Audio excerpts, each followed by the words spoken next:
আরে কেলটু, কালকে যে স্যারটা পড়া দিয়েছিল, বলেছিল যে হাতি রচনা পড়ে আসতে, তুই কি আজকে কি পড়ে এসেছিস ভাই?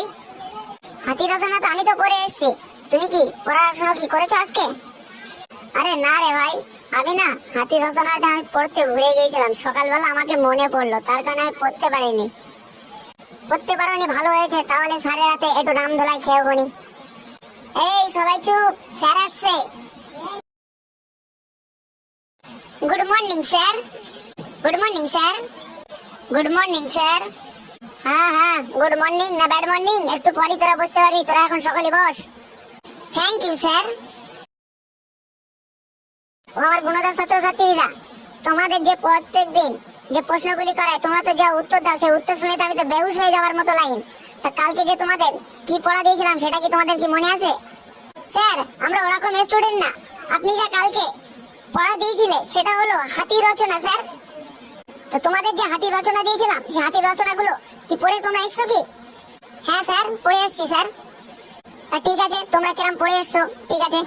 ফসকে, তুমি উঠে দাঁড়াও তো। স্যার আমি? হ্যাঁ হ্যাঁ তুমি। হ্যাঁ স্যার বলুন। তুমি কি রচনা কি পড়ে এসছো? না স্যার। কেন তুমি পড়ে আসোনি? স্যার, বাংলায় বলবো না ইংরেজিতে বলবো স্যার? ওরে বাবা, এ তো পারে না কোনো পড়াশোনা, এ আবার ইংলিশে বলবে না বাংলায় বলবে, এ তো বড় ঝামেলা। ঠিক আছে, তুমি ইংলিশেই বলো। Sir, small mother mother. Small mother mother মানে? স্যার, স্মল অর্থ মানে ছোট, আর মাদার মানে মা মা। স্যার, আপনি কি বিষয়টা বুঝতে পেরেছেন? তার মানে ওর ছোট মামা আসবে। আরে বেটা, তোর তো উত্তর শুনে তো আমি তো বেহুশ হয়ে যাওয়ার লাইন। তোর তো পিটানি, তোর যে পেটের চামড়া গুটিয়ে নেবো।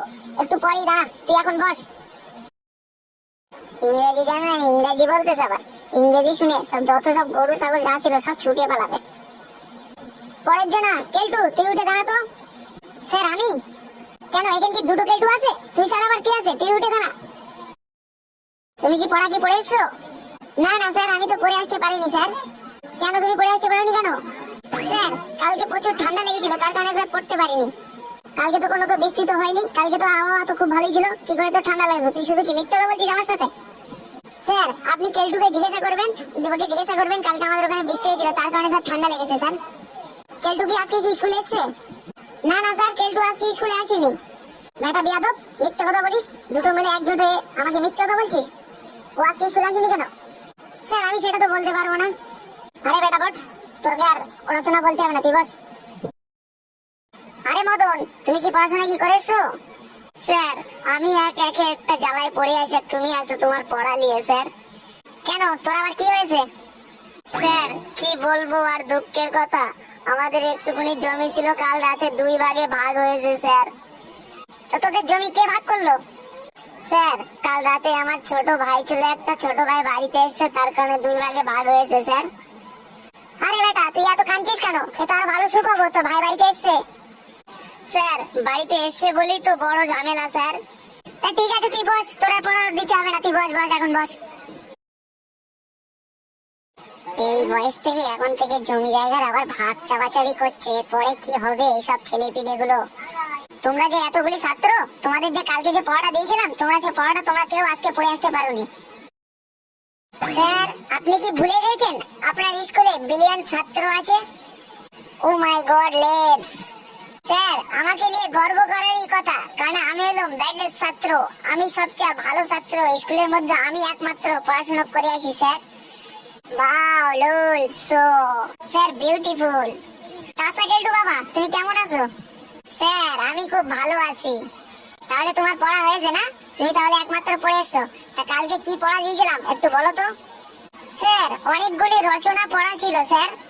হ্যাঁ, কালকে অনেকগুলি রচনা দিয়েছিলাম, পুরো চ্যাপ্টারটা, কারণ সামনে তোমাদের পরীক্ষা। তা রচনাগুলি কি তোমার কি হয়েছে? হ্যাঁ স্যার, আমার মুখস্থ হয়েছে, ক্লাস শুরু হওয়া থেকে প্রথম থেকে বই আমার পুরো মুখস্থ স্যার। ও মা, তুমি তাহলে আজকে তাহলে পড়াশোনা তাহলে করে এসছো না? তো তোমার যদি রচনা যদি জিজ্ঞাসা করা হয়, তা বাঁচার কোনো সিস্টেমই নেই তো স্যার। আরে তুমি পারবা না সেইটা বলো। স্যার, পারি কি না পারি প্রথম আগে আমাকে প্রশ্ন করুন। তা ঠিক আছে, তাহলে তোমাকে প্রথম আমি সহজ দেখি প্রশ্ন করে দেখি তুমি উত্তর দিতে পারো কি। আফ্রিকা মহাদেশ নিয়ে একটি রচনা আছে না, ওইটাই বলো তুমি। স্যার, পৃথিবীর বৃহত্তম দ্বিতীয় মহাদেশ হলো আফ্রিকা মহাদেশ। গুড। স্যার, এই এশিয়া মহাদেশে হলো মানুষগুলো হয় কালো কালো, আর এই মানুষগুলো খুবই দেখতে খুব ভালো, ভয়ঙ্কর দেখতে মতো লাগে। আর এই মহাদেশে একটি জঙ্গল আছে, জঙ্গলটি সবচেয়ে বৃহত্তম জঙ্গল হলো অ্যামাজন জঙ্গল। এই জঙ্গলে থাকে হাতি। হাতির সেই খাম্বার মতো 4টি পা আছে, আর লেজটি হলো সেই অজগর সাপের মতো বেঁকানো চূড়ানো সেই সুর আছে। তার 2টি দাঁত পুরো মনে হয় যেন মূলোর মতো, দুটো দাঁত আছে। আর হাতির পেট হলো যেন সেই হাঁড়ির মতো বড় বড় পেট আছে হাতি।